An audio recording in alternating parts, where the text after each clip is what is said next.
Hello, welcome to video number 9 in the Canadian Federation unit. Today's essential question is, who has the most power in the Canadian Federation?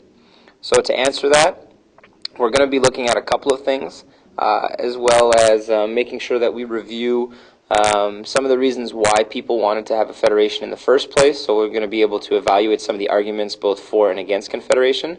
But as well, our success criteria today, I hope you'll be able to answer who has power at the federal and provincial level in government, but also explain who has the most power within the Canadian Federation. So that's our essential question today. Those are our success criteria, and let's get started. Okay, so I thought it would be important to give us a little bit of a review, specifically some of the reasons for and some of the reasons against the idea of Confederation. So last video we talked that Confederation happened in 1867 with the British North America Act, but I want to remind you that not everybody was entirely supportive. So let's look at some of the reasons against. One of the reasons was economic. Newfoundland and Prince Edward Island were really against Confederation for fear that their main revenue source, which were fisheries, that they would lose control over it. Equally as important economically were that provinces like New Brunswick and Nova Scotia, who eventually did join Confederation, didn't want to, so another reason is debt. Prince Edward Island and Newfoundland were concerned with fisheries.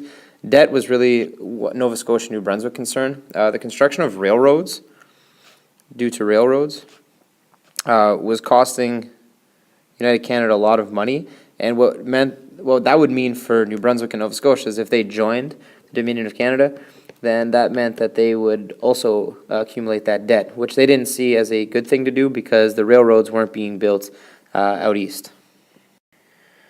Also of note is that it wasn't just the Maritimers who feared Confederation. Even people living within United Canada prior to 1867 were fearful. French Canadians believed that things like federal tax would be imposed and people wouldn't want to pay that. But the other thing, if we can look at some social reasons against Confederation, were that many people believed that the dominance of Protestant religion was going to overtake Catholic religion, and that would result in a religious war. So some of the social reasons were, especially in Canada East, were the fear of religious conflict, because if the Dominion of Canada was going to be predominantly English-speaking, that would mean it would be mostly a Protestant religion-based Dominion. And finally, politically, the big knock or criticism was that politically they would be governed by a standing army or militia. That there would be an army and militia that belonged to the central government, and that army or militia would threaten the people to convince them to get what they want. So those were some of the criticisms against. In terms of people who were for it, people like the leader Cartier and MacDonald, they were really for Confederation, and so they believed that Confederation would lead to great things. They thought that by combining forces, you would be able to bring together French, Canadians, English, French, Irish, Scottish, Catholic, Protestant, and that people would prosper from the glory of a confederacy. They even went so far as to say that if you placed them beside one another, they would act like family, and that together they would produce a healthy spirit of what they called emulation, meaning that they would begin to band together and act like one another. And they said it would be more beneficial to work together than to be than to treat each other as though they were different. Yeah, he said that diversity was important. Okay, so some of the reasons for were that culture would grow through diversity, meaning the more different types of culture, the better. But all that being said, I think the real thing to take away about the reasons for. They believed a strong internal, meaning inside their own borders, that a strong internal economy was only possible with more land and people. And so that was one of the main driving forces as well. So now let's look at our essential question. So if you think back to last class, or last lesson, we established that there were 3 levels of jurisdiction: federal, provincial, and shared. So I had listed off a number of examples of what the federal government was responsible for, things like Indian affairs, commerce, army, criminal law, currency, banking, navigation, taxes, postal service. One thing I didn't mention, and this is how you something that I want you to focus on, is that the federal government had the power to disallow, so they're the part to disallow a provincial act. A provincial act. So that meant that the province, which was governed by provincial jurisdiction, could come up with its own laws, right?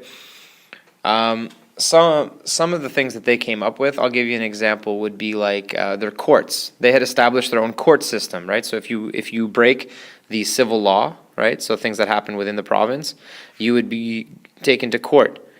The thing to keep in mind is that the federal government had the right to appoint judges, right? So ultimately, the person deciding the fate of people was from the federal government.